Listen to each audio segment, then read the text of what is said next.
Dear students and colleagues, welcome to this new edition of Innovation Talks of LUMSA University. I'm Filippo Giordano, Professor of Management at LUMSA University in Rome, and I'm the Program Director of the Master Degree in Management and Finance. Innovation Talks, it's a cycle of webinars aimed to discuss innovation, technology, sustainability, and the future of business in society with experts and opinion leaders in the business community. Innovation Talks are organized by the Department of Law, Economics, Politics, and Modern Languages of LUMSA, the Master's Degree in Management and Finance that I chair, in partnership with Association of Alumni LUMSA. These talks are also part of the teaching activities of our programs, and in particular, this semester are embedded in the Digital Transformation Lab of the Master's Degree in Management and Finance. So I'm very happy to give a warm welcome to my colleague Leonardo De Cosmo, that is our Professor of Digital Transformation and is the Scientific Director of these webinars. Ciao Leonardo. Ciao Filippo. Thank you. Thank you for your work and for your efforts to teach the cutting edge of innovation to our students. Thank you, Filippo. So we are in our classroom here, and we are connected streaming with Valentino Catricalà. Digital changed our lives and is still shaping the world. And digital changed arts as well.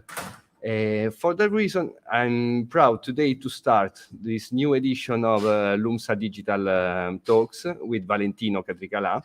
He's an art curator, and we will have 4 meetings. Today will be the first one. 4 meetings to talk about digital transformation from 4 different points of view.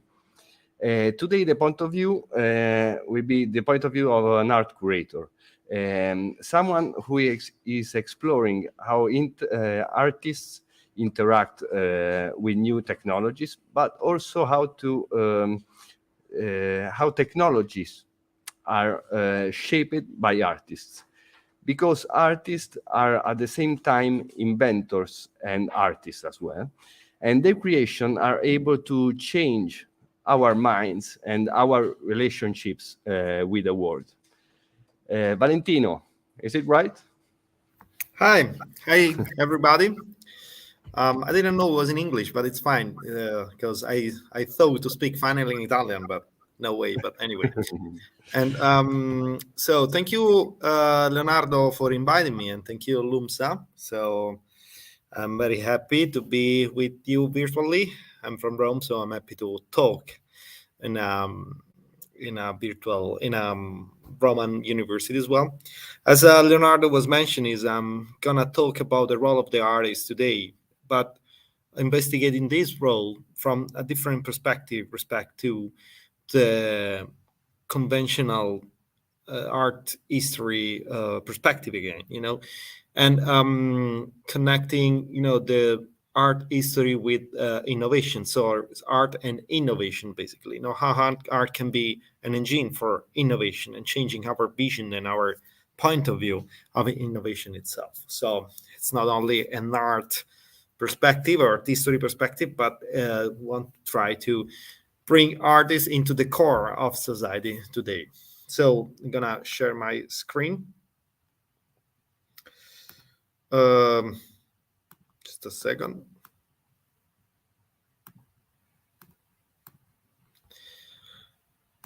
So, can you see my screen? Can you confirm? Yeah. Okay. Yes, Valentino, we can see it. Okay, that's perfect. So Valentino, thank you to stay here. And I didn't present who you are. Anyway, Valentino, he's a curator of Soda Gallery in the Manchester Metropolitan University in UK, and he's a curator of a lot of exhibitions in arts and digital. And I met him in the Maker Faire Rome. It's a huge event about innovations, and the art section inside the Maker Faire is very important, and you are curator of the art section inside the Maker Faire and in many others events.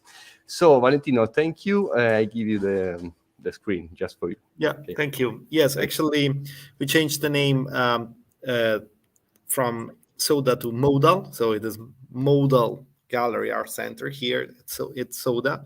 It's a news project. I'm a lecturer in Manchester Metropolitan University, as was saying, and you were saying. So, okay. We are pretty used to hear something like that, I mean, this kind of sentence, which are, that today we are living in a complex society, new media like computer, smartphone, tablet, etc., are changing our private and public life. These changes are modifying our environment, everything, in the way in which we communicate. We are pretty used to hear this kind of sentence, in which it's like, and looking at technology and innovation, like a waves, unstoppable way that, submerge everything and it change everything. I mean, this is it's pretty conventional. It's a kind of a background of our thought around technology. And so this is why in recently the prefix post just raised up again, and in fact we live in a post everything society, for scholars. If you look at post cinema, for instance, that the major crisis of the cinema, for instance, like post cinema condition, that when I say past, it's clear that I'm creating a mark between what it was before and what it was after, and past bring us in this after, created by the progress of innovation and society. So the post-media condition as well, that whatever we want, whatever happened, and we are living in a post-media condition, again and again, the post. I mean, I'm not saying that this theory are not right, of course, because it's true, but I would like to change the perspective of this kind of theoretical background that we every time we deals with art theory or innovation theory or media and technology, media studies as well. So I mean, just problematizing a little bit this kind of perspective, and the background is based on this scheme. I mean, I know that the design of this scheme is not super, but it can be helpful to understand the background, what is behind what is behind the way in which we look at technology.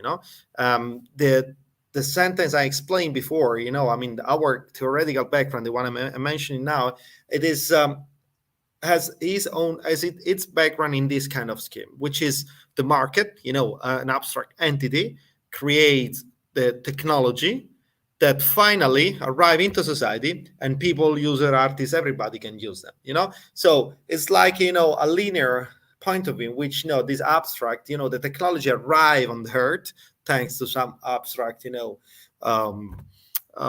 entity, and then afterward we can finally use the technology itself, an artist as well, and giving an idea of artist as a passive user of technology, as active, of course, but at the same time he just welcome the technology that the market creates, and this is the background of many art theory and art history theory. I mean, this is just two examples of very beautiful books. I'm not questioning the quality of this book, just the background, in which they start interpretation, investigation of their book, which is, look at this sentence, for instance, that the reproductive media are far-reaching influence in the reconfiguration of the field at every level. So again, is the media, the advent of media that far-reaching influences, reconfiguring the arts practice as well. So, or no other single factor has influenced the emergence of new avant-garde art as much as technology. So there is always this background, behind every interpretation, and even in art history, of course, we are talking about the artists artists working with technology, of course, so artists working with complex media, let's say, and so the artists are always passive to this, like the video art born in the 60s because of the advent of electronic technologies as well, which is fine, which is true, but we can make more complex this relationship between art and technology, and we can also see a different point of view on the artistic role into society today, and maybe changing also our vision of arts and changing also the way in which we include arts into our society. So let's look at this sentence from Oliver Graus, a scholar based in Austria. And he says that the media art is the art form that uses the technology that fundamentally change our society and plays an important role in the reflection of our time, And then for more than 15 years, media art has combined the latest technology and blah, blah, blah, the neuroscience, etc., etc. So what is Oliver is saying is that the media art is the art form that uses the technology that fundamentally change our society. So media art is something, the art is working with technology. They are something into our society. They're including engaging the technology that are fundamentally changing our society. And then he says that it plays an important role in the reflection of our time. What I would like to add is absolutely true, but what I would like to add here is that the media art there is not only plays an important role in the reflection of our time, engaging new technologies, but media art plays an important role in produce our society, engaging technology. So from reflection, which is the classic and conventional idea of art, from the classical aesthetics, that art can help us to reflect on our society, to art can help to produce our society. This is an important switch. But how? Let's jump into the history quickly and see some example of artists that into the history have worked and creating real innovation.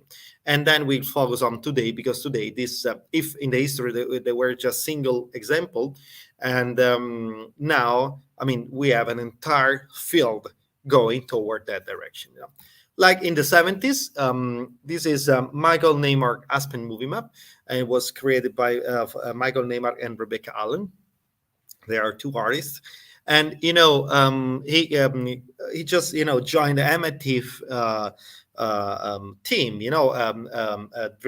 led by the engineer Lippard, who was an important engineer at that time, and they brought an idea into the MIT. Why don't we do an interactive map of a city, of course, for Neymar? And they created, this idea was very much welcomed, and they started to work. So the artists work into this not conventional space, which is a research center. He brought an idea, and they developed this idea, and then they created the first interactive map of a city, anticipating Google Street View for 40 years, if even more, but more or less 40 years, let's say. And so we have to take into consideration the fact that for artists and for Neymar and Rebecca Allen, the point, the aim wasn't creating a technology to sell. Otherwise, it wouldn't be an artist. For an artist, is always a way to create to follow their vision, to create an artwork, But then working with technology, that there must be some many outputs into innovation and society. And this is an example of this, because artists engaging technology are not working with simple media, they're working with complex media. And I'm not saying that in terms that that working with technology it allows artists to create more beautiful work. Of course, I'm not saying that Picasso is less beautiful than Neymar. I'm just saying complex and simple, the structure of the media itself. And if the artists work with a technology, it's going to involve the innovation field. So if you are alone into your studio with a brush, you can represent something on a painting. But if you want to work with artificial intelligence, you need technicians, engineers, you need research center, labs. So you have to break into that world. So in this case, Michael Neymar at the end of the 70s needed we wanted to experiment a new kind of orientation into the world, a new experience, new feeling, new sensation that technology can can open. And instead of and then he needed, you know, a research center. He was able to break into the MIT, and they created this, which was an artwork, but at the same time, you know, or the first step of a more complex work in the art field, and at the same time it was a social. He anticipated a social use of a media for 40 years. Again, so an artist that create an artwork and at the same time create innovation. Back in the history, we can jump back till Clavilux 1999. It was created by Thomas Wilfred. He created this. At that time, there was cinema, so the reproduction of image, but there wasn't any way to create live performance, you know. And then he created this machine, of course, analog machine, a mechanic machine, in which meanwhile he was playing, you know, images appear on the screen, as you can see from this picture. You know, in this case, Thomas Wilfred anticipated something that we are living today very much, which is today every sound is connected to an image. Every sound is connected to a visual experience, you know. So the idea of creating a sound and a visual experience, it was absolutely foreground at that time. It was absolutely in real time. So a performance, it was, and then he had a lot of success, but then he died because, of course, you know, the technology wasn't so advanced, you know. But he anticipated. He had this idea that it was then followed up by other engineer later on, you know. So this kind of new experience as well. And Thomas Wilfred created in the 30s also an homemade Clavilux, you know, in order that we can in order to experiment and try and make people available to create their own music, you know, in their house, you know, which is absolutely incredible, anticipating, you know, the computer, many other music experience as well.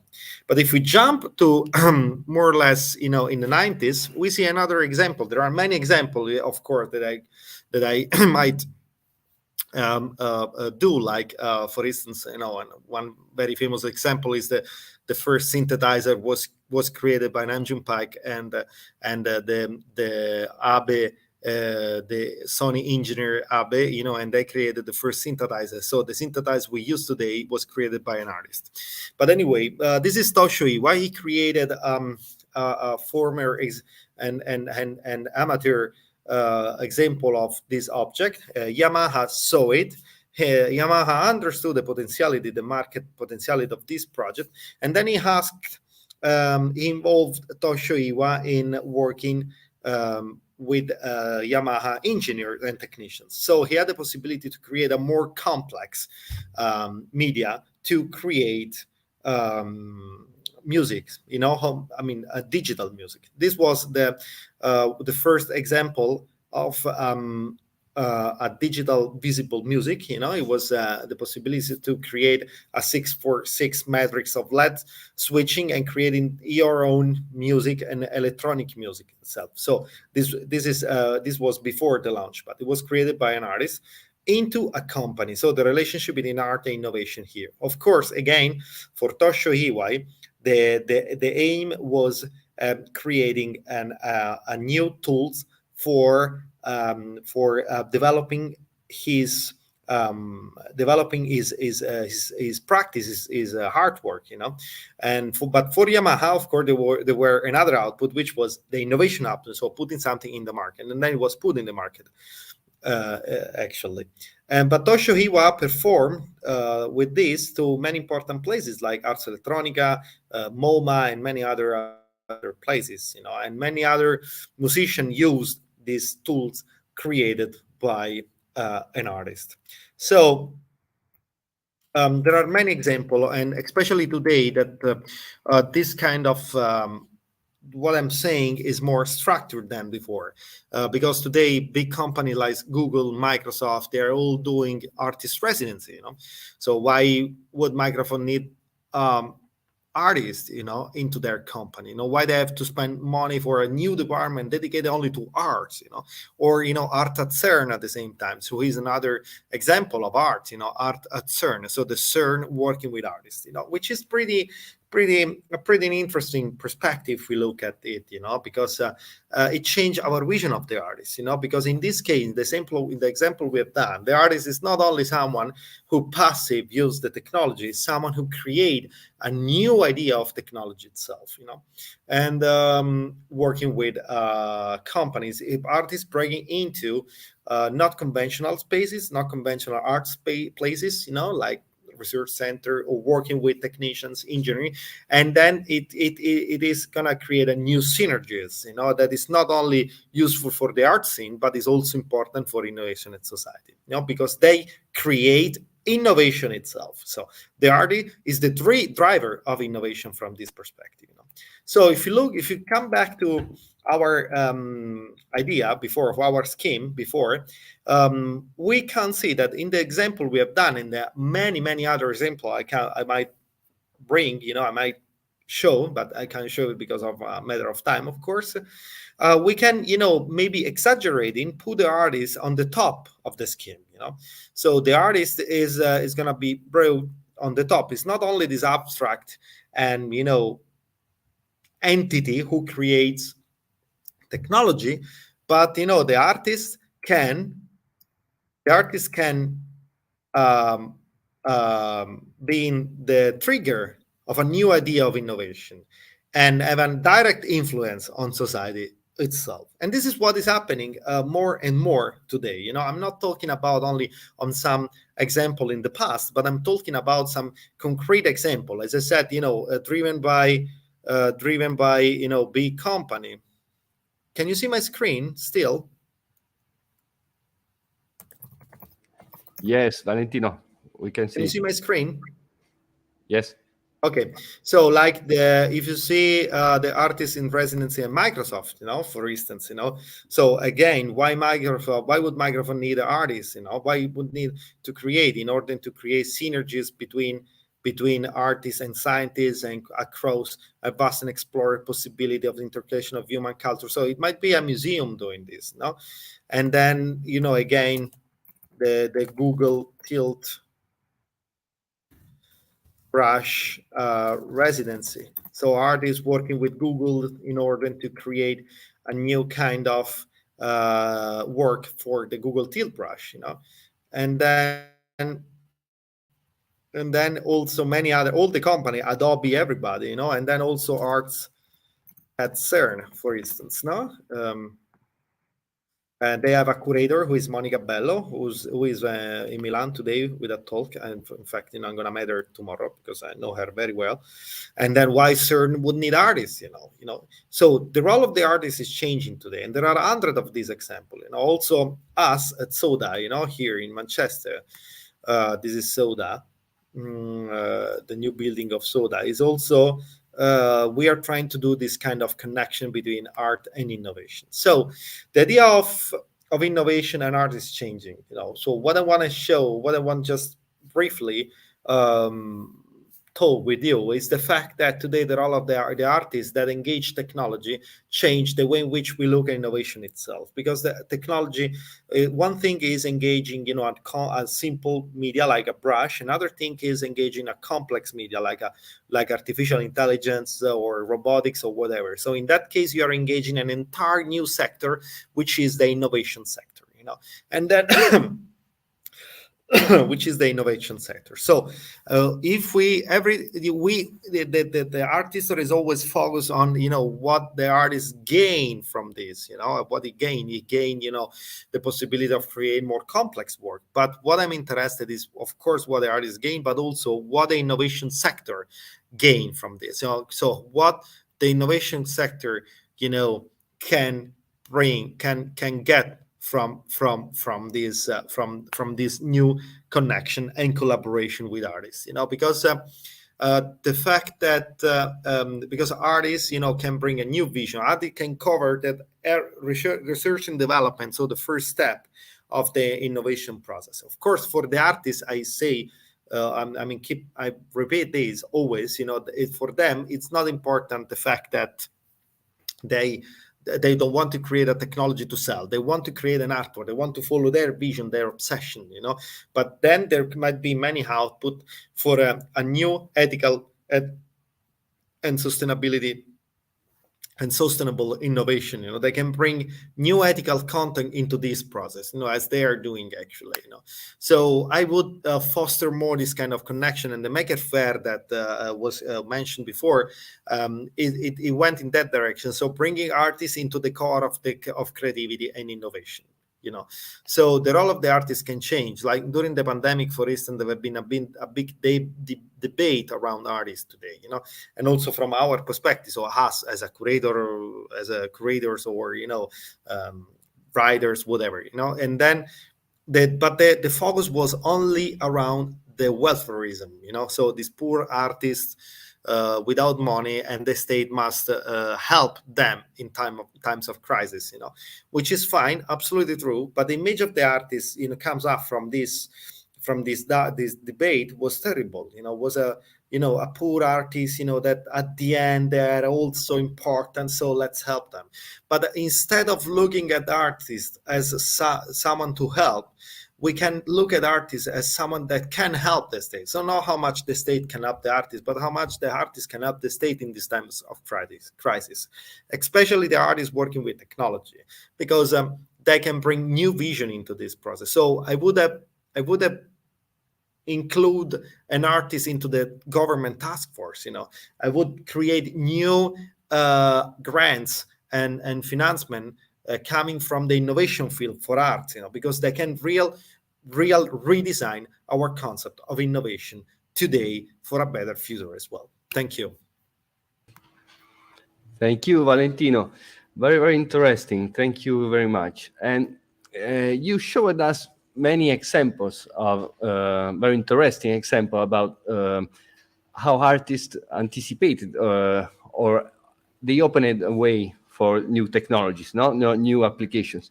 But do you have some inspirations for us to some new ideas of artists, but at the moment no one's used it in technologies, but you think could be very very interesting for the future in the impact, maybe? I don't. Did you understand the question? No, because the connection is sometimes jump the connection. Sometimes. Okay, don't worry. Just I want to understand if you can give us some inspirations for the future, because you showed us many stories of artists with their ideas became in technology. Do you have some ideas at the moment are not technologies but can be inspiration for the future? Yeah, from an artist perspective. Yeah. Of course. Okay. Yeah, of course. Like the work of, if you look at the work of artists like, let me share the screen again. Yan Cheng is an American artist, for instance, and then he creates this artificial intelligence game engine project. He used the video game techniques, video game media, like game engine media, and then he creates this with this character, this small character. They have their own life, with a machine learning process. They grow and they grow during the exhibition process, and they became during the exhibition. They grow, they create a more complex world, till possible and endless complexity, that it's gonna be it's gonna finish only when the exhibition closes. So the artists create the character, but they have their own life. You can't control, so they're not a video, just a video. You can't control. They grow and they develop, and creating new communities and all. But the characters are created in order to create new communities that open new ideas on anthropocentrism, on like a post-anthropocentrism condition. So talking about sustainability, talking about, climate change, talking about, touching all these points. So in this case, he created a software with a company to do this. The machine learning software was created by them. So he created a software in order to create that artwork that talks about something very ethical and important for our society.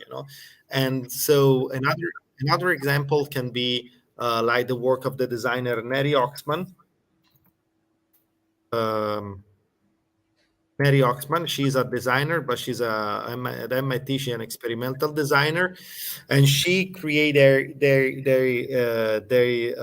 this is a gossip that Mary Oxman had a liaison with Brad Pitt, but I don't know if it's true. If you want, you can check it better out.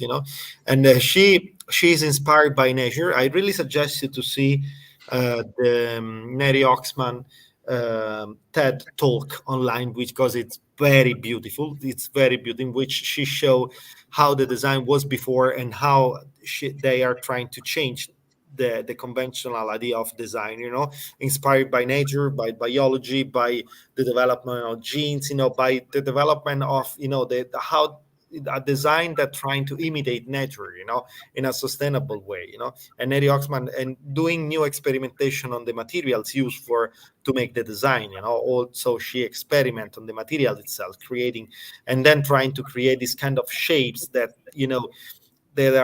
that imitate the process of nature, So in this case, I mean, she is great. I mean, she's in fact, she had a big exhibition at MoMA, for instance, So in this case, they are creating new material. They have experimented on new material, creating innovation itself. So it's not only something philosophical. They made something concretely, like Yan Cheng, but at the same time, they stressed this concreteness into something artistic and then ethical and sustainable, that can inspire also innovation. So from one side, creating innovation, from another side, creating and inspire new kind of vision around the innovation itself.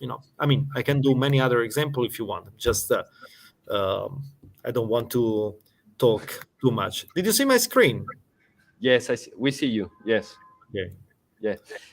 I asked to the students if they have some questions, and waiting for some questions if they have. Usually when we talk about digital art, we talk a lot of artificial intelligence, okay? But we live in a world of datas, okay? And datas, we say datas is the fuel for the innovation, for everything. What about art in datas? There is something is my actually, I mean, I think that artificial intelligence, it can be disconnected from big data. So the reason why today we have artificial intelligence so strong is only because we have created a way to develop an incredible amount of data. So the process of artificial intelligence is pretty much the same of the 80s. Of course, the technology is more advanced, but the background is more or less the same. But the difference is that if in the 80s you had to, I don't know, training an artificial intelligence to recognize a cat, you have to put by yourself images of a cat. How many images you could show, like, I mean, 200, 300, 1000. Instead, with the big data, the artificial intelligence directly connect to internet, and in less than 1 second, it can be trained, seeing, million of cat images, and then, so this is why it's much more, so the pace in which the artificial intelligence has been developed in the latest 10 years, it's amazing, but only because it must be trained thanks to the big data with an incredible pace, absolutely impossible to do it before the big data. So they're not possible to be disconnected. And then there is another reason, which is the fact that we needed new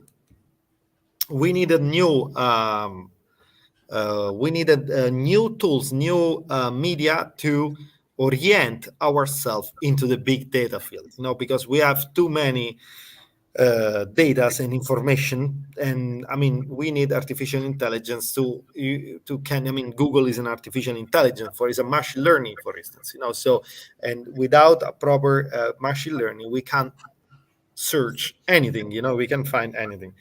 And so the artists are working on these topics, from artificial intelligence to big data, and in a very interesting way, more political or less political. But of course, every artist has its own ethics behind, so it is somehow always more or less always even political somehow, and there are very interesting artists working on this, like Memo Acten, and on the way in which, and we have just opened an exhibition here in Manchester, which is an exhibition on the concept of game engine.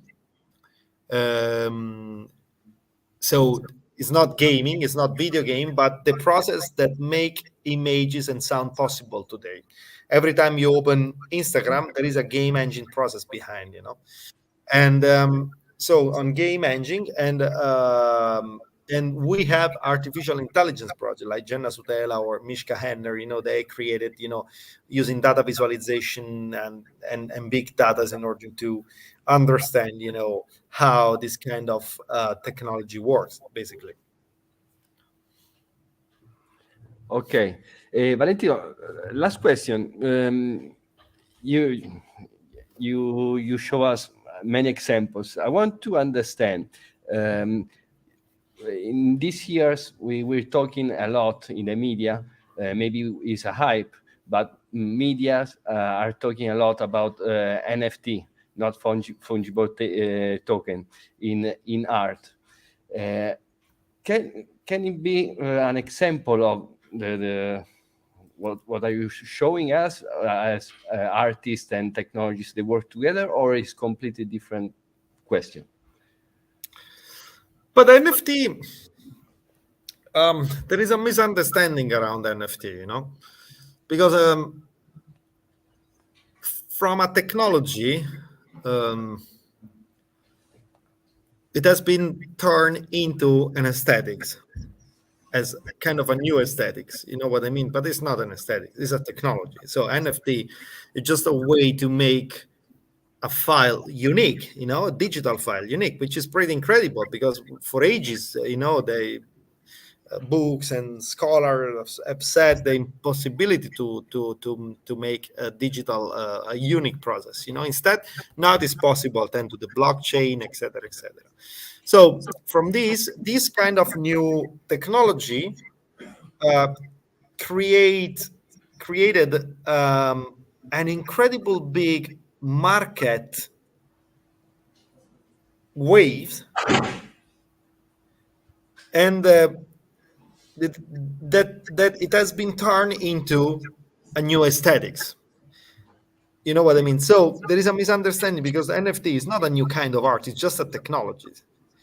And but it's true that there is an NFT aesthetics, which is not the way in which we conceive art. That is the thing, because if you go to the platform, there are 90% of terrible color graphics and only 10% of something interesting there. So I think that all of these, as soon as the market of NFT is blowing down, we're gonna rid off 90% of horrible color graphics there. It's also happening because the market is not as much as it was during the pandemic, because all the digital phenomena had an explosion during the pandemic, and in fact you see now that there is a fall curve, because falling curve, because look at Netflix now Netflix has much less subscription than during the pandemic. It's more or less before the pandemic. Zoom more or less before the pandemic, which is pretty interesting, because during the pandemic we were all saying that that we would have live in a digital world, and Netflix and stuff like that. Instead, no. I mean, there has been a fall, let's say, and then also in the NFT market. But at the same time, there's something that is still there. So I just want to warn you by the fact that be careful to talk about NFT as a new aesthetic, because it's not. It's just a technology that allow a new market and that allow a new kind of way to sell images and sound. Okay, Valentino. So thank you very much. So for the future, to shape new technologies, the new world, you suggest to make work together more than now, artists and engineers. Is it right?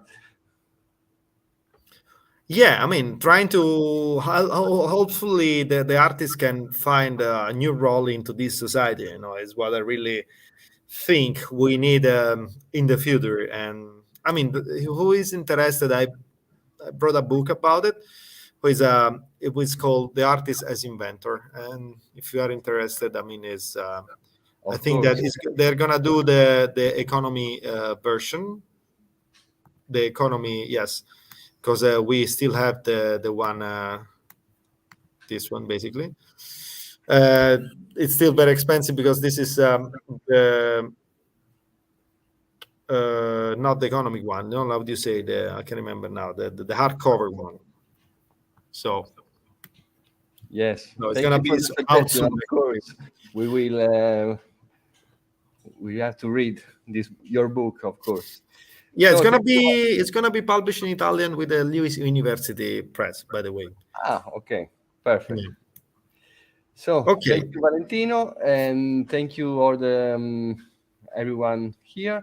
I just remember you the next innovation talks on the 17th of November next week with Camini Isola, EMEA Director of Business and Development and Innovation, Amazon Web Services. She will talk about cloud computing and how cloud computing is changing innovation, changing the paradigm of innovation. So thank you to all, and see you next time. Thank you, Leonardo. And vabbè, prendiamoci un caffè presto allora.